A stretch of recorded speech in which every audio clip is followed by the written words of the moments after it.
works in my department. I wondered why he'd been absent the last 2 days. Read what it says. Mr. Merriman is said to have accumulated more than $60,000 worth of merchandise during the 18 years of his employment. The judge, in sentencing him to several years' imprisonment, stated that he had hoped to find cause for leniency, but that such bald-faced stealing had earned the full penalty of the law. Oh, Tom, isn't that sad? It's terrible. Poor guy. And only 2 years from retirement, a pension. But he was a thief, let's face it. And he got caught. But it's so tragic. He was a nice man. Oh, I feel so sorry for him. And his wife. You know, when Mr. Merriman helped himself to the merchandise that didn't belong to him, he risked everything. And now he's lost everything. It's too bad. You know, sometimes temptation can be very difficult to resist.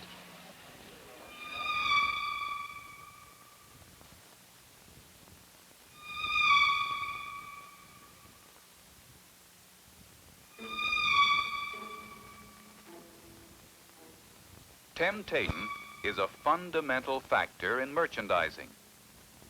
Appealing advertisements and attractive displays are designed to lower sales resistance. Letting the buying public know what you have to offer is inherent in free enterprise. But to some, free enterprise means anything accessible is fair game. Anything that's loose is free for the taking. To the shopper, the department store offers a wide variety of merchandise to buy. To the shoplifter, the department store offers great opportunity to steal. The ideal situation for the shoplifter is for the merchandise to be in the open, within reach, without a clerk in sight, and to be left alone. That shoplifters have plenty of opportunity to steal is shown by the evidence that American stores lose billions of dollars annually from theft. Who are these people, the shoplifters? Well, if we knew exactly, the problem would not be as great as it is. They are people of any type you can imagine. They may be well-dressed. They might, in fact, be well-to-do, because there are many reasons, in addition to economic, why people shoplift. They might be ordinarily honest housewives who want something they simply can't afford to buy. Defiant teenagers who want to see what they can get away with. Giggly girls on a lark with no thought of the consequences. A man who finds the temptation too great and the opportunity too easy. A woman who feels she is entitled to the best, no matter how. Then there are the professionals. These are particularly difficult to deal with because they enter the store with a plan. They know what they're going to do if conditions permit. Can I help you, sir? No, thank you. I'm just window shopping. Fine, just make yourself at home. Thank you. The pros will make themselves at home all right. If you let them, they'll make off with everything you've got.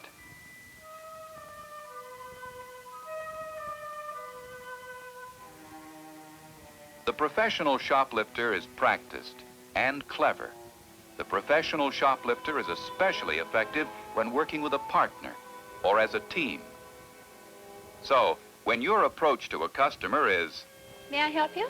No, I'm just looking. Oh. you have played right into the hand of the shoplifter, who simply goes about her business of surveying and planning what she is going to steal.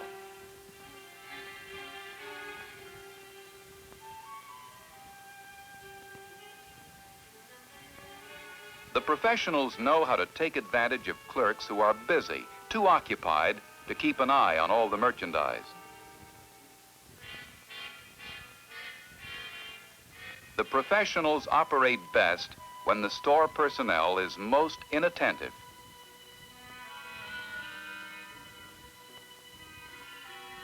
They make the most of meal hours when the personnel is thinned out. They reap a harvest from the confusion and distraction of closing time. The losses from shoplifting not only cut into the profits of the store and the profit sharing of the store employees, they must be passed along to the customer in the form of higher prices. The best defense against shoplifting losses is good service. Good morning. I see you're interested in some nightgowns. You're about a size 12, aren't you? No, I'm a 14. Well, here we have some. This is all the new different shades. This would be your size. Isn't that pretty? Any intentions the customer may have had to steal are now necessarily set aside by the alertness and courtesy of this sales lady. We must never leave a section unattended. Here is a shopper who has decided to buy, but can't find anyone to sell to her. What does she do? We have encouraged her to put the article in her bag and walk off, not only disgruntled, but dishonest. Even when the salesperson is busy, she can let another waiting customer know that she is aware of her presence and will wait on her as soon as she can. Good morning. I'll be with you in just a moment. I think you'd like those spring gloves in this section. This attention lets the customer know that she has been recognized and is being observed, a courtesy that can be discouraging to a shoplifter. Attention and good service are particularly important where fittings are part of the buying process. This will include an accounting of the number of garments given customers to try on in fitting rooms and discourage their theft. If you do not keep track of the number of items submitted to customers for their consideration, they may not all be returned. While as merchandisers, we display our goods with maximum sales appeal, we must do so in such a way as to discourage theft. Putting things under glass and out of reach is helpful. Arranging merchandise in geometric patterns as counter displays also discourages passing customers to help themselves. It then becomes quite obvious when an article is missing. When someone is seen taking goods, the salesperson must never accuse or apprehend. Would you excuse me a moment, please? She must first assume the customer to be honest. You made a lovely selection there, ma'am. Would you like to charge that or pay cash? I was just looking at it. The alertness of the sales lady has forced the customer to commit herself. In any event, it saved the loss of the merchandise. If the shoplifter gets away after stealing, the salesperson serves best by notifying the store's security office or detective.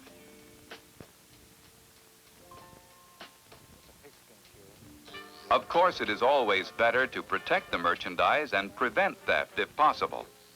Acknowledgement of the customer's presence and prompt service are the best means of doing this. I'll be with you in just a moment. I'll see if I have that size.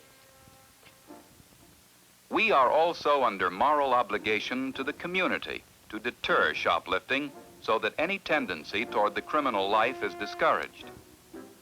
Here are two high school girls who took some nail polish from the store this morning. Made bold by the undetected theft, they have returned to steal something else, lipsticks this time.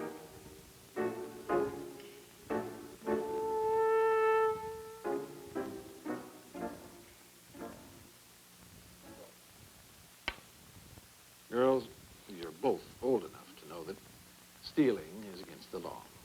Oh, it was only a little lipstick. That's not really stealing. Taking property that does not belong to you is a crime.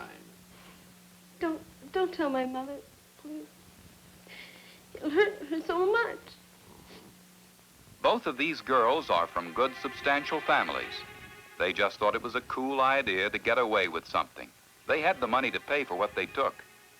It's lucky for everybody they have learned their lesson early. But some people never learn. Good afternoon. That'd make a very nice gift, wouldn't it? Yes, it would.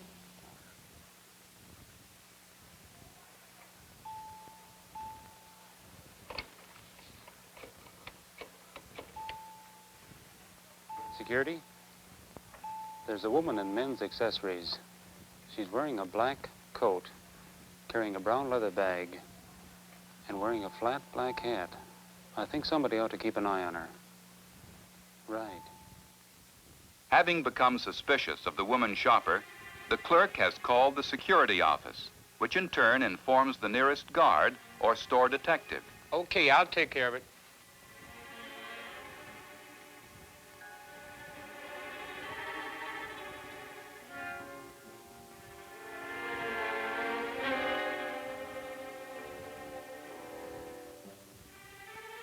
The shock and shame of being caught is quite severe.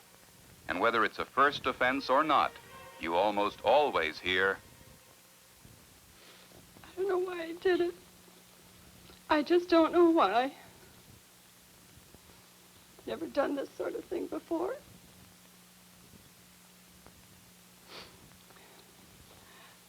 Wanted to get my husband a birthday present.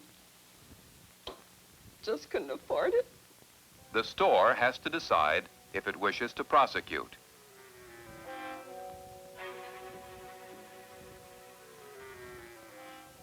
It is said that 8 out of 10 people will take things that don't belong to them if the conditions of need and opportunity are present.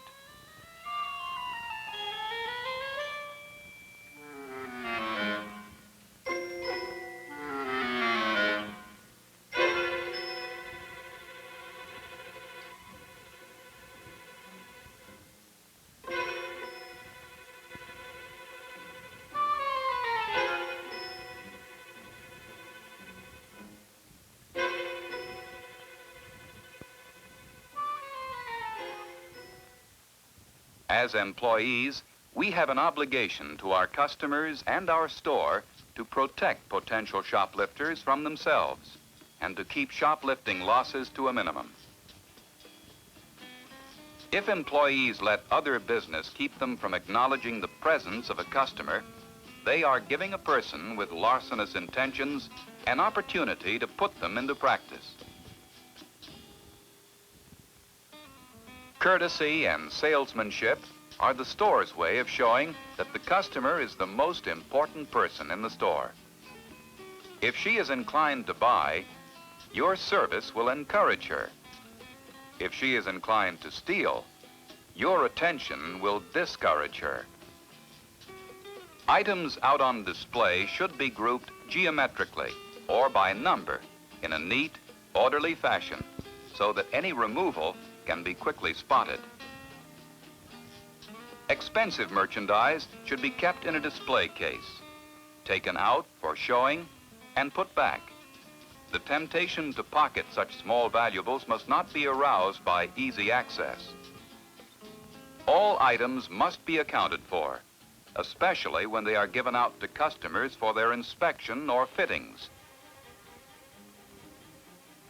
Some people tend to assume that anything lying about or not nailed down is fair game.